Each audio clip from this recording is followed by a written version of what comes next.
ओम शांति। आज हम अपने मन के अंदर चलने वाले संकल्पों के बारे में बात करते हैं और कुछ जानने का प्रयास करते हैं। हमारा मन एक ऐसी रचना है जो आत्मा की शक्ति है और इसमें निरंतर विचारों की उत्पत्ति अनवरत रूप से 24 आवर्स होती ही रहती है, चाहे हम जागृत अवस्था में हों चाहे सुप्त अवस्था में। हमारे मन में 1 मिनट में 25 से 30 और पूरे दिन भर में 40-50 हजार विचार अपने आप उत्पन्न होते रहते हैं। यदि हम सो भी जाते हैं तो भी हमारे विचार चलते रहते हैं, मन नहीं सोता है। इन विचारों को संकल्प कहते हैं और इन संकल्पों के प्रकार होते हैं जिसका हमारे जीवन में बहुत प्रभाव पड़ता है। यदि हम इस बारे में जान लेते हैं तो हम अपने संकल्पों को अपने अनुसार चला भी सकते हैं। हमारे मन में नित्य निरंतर इतने विचार होते हैं जिसे हमें खुद ही नहीं पता होता, और ये विचार कहाँ से आते हैं, कैसे आते हैं। तो जितने भी हमारे सेंस ऑर्गन से आँख देखने का कार्य करती है, मुख बोलने का, कान सुनने का, और त्वचा एक संवेदी अंग है, सेंस ऑर्गन है, जो छूने से ही गर्म ठंडे का अनुभव तुरंत कर लेती है। तो इन सब के द्वारा ही और कुछ हमारे पूर्व कर्मों के अनुसार, संचित कर्मों के अनुसार विचार उत्पन्न होते हैं। आंखें जो देखती हैं उस बारे में विचार करना शुरू हो जाता है। आप चाहें ना चाहें, कोई चीज़ आपने सुंदर देखी, अच्छी देखी, तो मन में विचार आता है हम इसको प्राप्त करें, इसके बारे में जानकारी करें, ये हमारी हो जाए। कान कुछ अच्छा सुनते हैं तो उसको और सुनने की इच्छा उत्पन्न होती है। कुछ बुरा सुनते हैं तो क्रोध आता है, अच्छा नहीं लगता है, चिढ़ आती है, दुख होता है। तो इसी प्रकार ये विचारों के चलने का ये स्रोत हैं। जब हम जागृत अवस्था में होते हैं तब हमारे मन का कॉन्शियस माइंड, जिसको हम कहते हैं चेतन मन, जागृत होता है।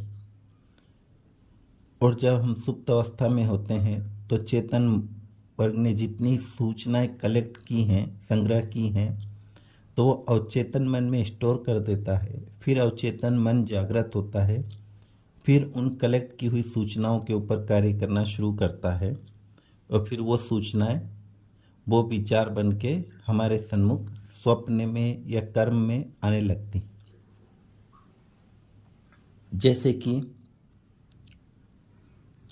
संकल्पों के 4 प्रकार होते हैं विचार के: नेगेटिव, पॉजिटिव, नेसेसरी, अननेसेसरी। सकारात्मक, नकारात्मक, आवश्यक और व्यर्थ, अनावश्यक। पॉजिटिव संकल्प वो होते हैं जो हमको जीने की आशा, प्रेरणा, उम्मीद, किसी कार्य को सफलता दिलाने में सहायक होते हैं। नेगेटिव संकल्प हमको अपने स्तर से नीचे गिराते हैं, हमारे में घृणा, द्वेष, अभिमान, क्रोध, निराशा, दुख, चिंता लाते हैं। और अनावश्यक संकल्प हमारा समय बर्बाद करते हैं और हमारी मन की शक्ति को कमज़ोर करते हैं धीरे धीरे, उसके बारे में हमें पता ही नहीं चलता। और आवश्यक संकल्प, जिस समय हमें जो कार्य करना होता है वो संकल्प आते हैं और हम उस समय वो कार्य कर लेते हैं तो उसमें सफलता मिल जाती है। लेकिन अगर हमें इस बारे में पता ही नहीं चलता कि कौन से संकल्प आवश्यक हैं, कौन से अनावश्यक हैं, कौन से पॉजिटिव हैं, कौन से नेगेटिव हैं, एक साथ जब इतने सारे संकल्प विचार अपने आप उत्पन्न होते रहते हैं तो उसको डिफाइन, कंट्रोल बुद्धि द्वारा किया जाता है कि ये नेगेटिव है, ये पॉजिटिव है, ये आवश्यक है, ये अनावश्यक है। तो बुद्धि शक्तिशाली होने से हम उन संकल्पों को अलग अलग कर सकते हैं कि ये नेगेटिव है, हमें नहीं सोचना है, ये पॉजिटिव है, ये हमें सोचना है, ये अनावश्यक है, इसको अभी हम नहीं सोचेंगे, और ये आवश्यक है, हम अभी इतना ही सोचेंगे। तो उससे हमारे मन शक्तिशाली होता जाएगा और हम सब काम समय पर बहुत अच्छे सफलतापूर्वक कर सकते हैं। तो इसीलिए हम मन के बारे में जानते हैं और आगे हम फिर